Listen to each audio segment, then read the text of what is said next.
flying on the airlines and listening to the airlines announcements and trying to pretend to ourselves that the language they're using is really English. Doesn't seem like it to me. Whole thing starts when you get to the gate. First announcement. We would like to begin the boarding process. Extra word, process. Not necessary. Boarding is enough. We'd like to begin the boarding. Simple, tells the story. People add extra words when they want things to sound more important than they really are. Boarding process. Sounds important. It isn't. It's just a bunch of people getting on an airplane. People like to sound important. Weathermen on television talk about shower activity. Sounds more important than showers. I even heard one guy on CNN talk about a rain event. I swear to God. He said, Louisiana's expecting a rain event. I thought, holy shit, I hope I can get tickets to that.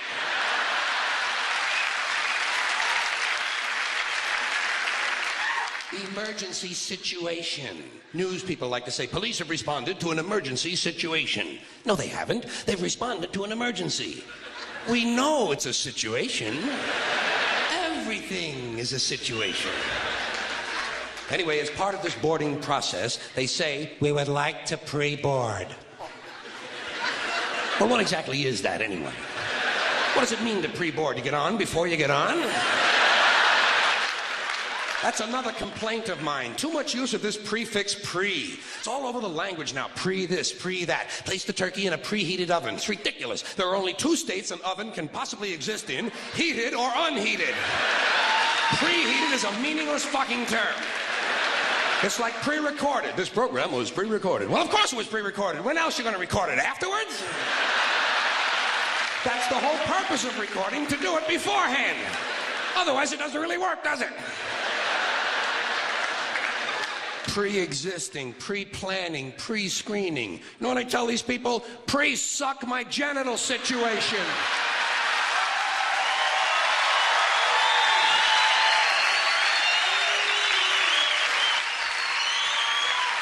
And they seem to understand what I'm talking about.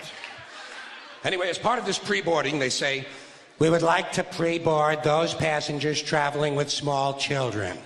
Well, what about those passengers traveling with large children?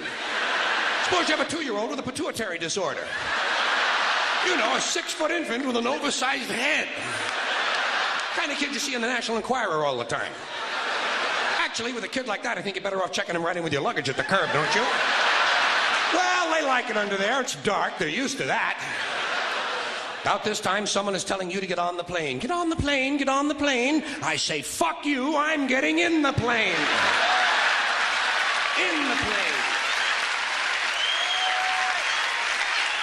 Let Evel Knievel get on the plane. I'll be in here with you folks in uniform. There seems to be less wind in here. They might tell you you're on a non-stop flight. Well, I don't think I care for that. No, I insist that my flights stop. Preferably at an airport. It's those sudden, unscheduled cornfield and housing development stops that seem to interrupt the flow of my day. Here's one they just made up. Near miss. When 2 planes almost collide, they call it a near miss. It's a near hit. A collision is a near miss. Look, they nearly missed.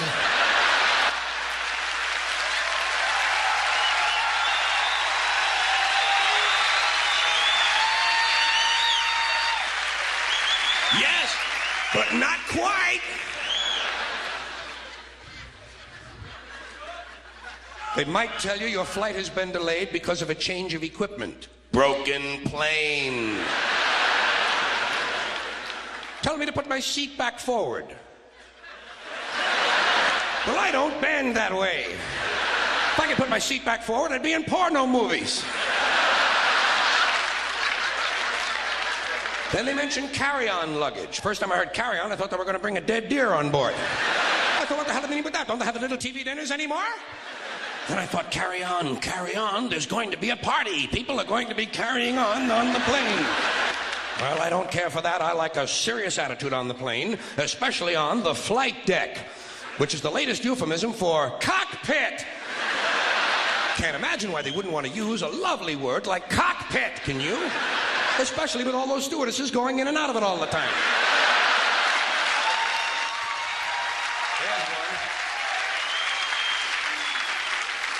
There's a word that's changed, stewardess. First it was hostess, then stewardess, now it's flight attendant.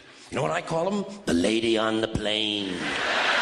Sometimes it's a man on the plane now. That's good, equality. I'm all in favor of that. Sometimes they actually refer to these people as uniformed crew members. Uniformed, as opposed to that guy sitting next to you in the Grateful Dead t-shirt and the fuck you hat. Who's working on his 9th little bottle of Kahlua, I might add. As soon as they close the door to the aircraft, that's when they begin the safety lecture. I love the safety lecture. This is my favorite part of the airplane ride.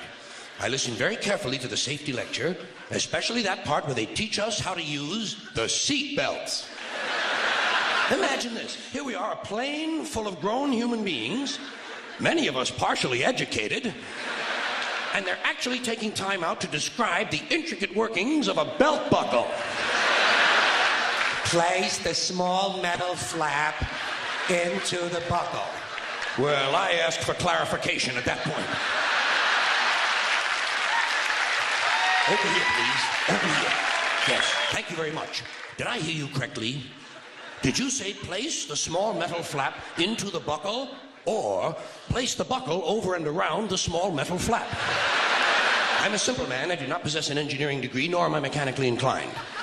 Sorry to have taken up so much of your time. Please continue with the wonderful safety lecture. Seatbelt. High-tech shit. The safety lecture continues. The next thing they do, they tell you to locate your nearest emergency exit. I do this immediately. I locate my nearest emergency exit, and then I plan my route. You have to plan your route. It's not always a straight line, is it? Sometimes there's a really big fat fuck sitting right in front of you.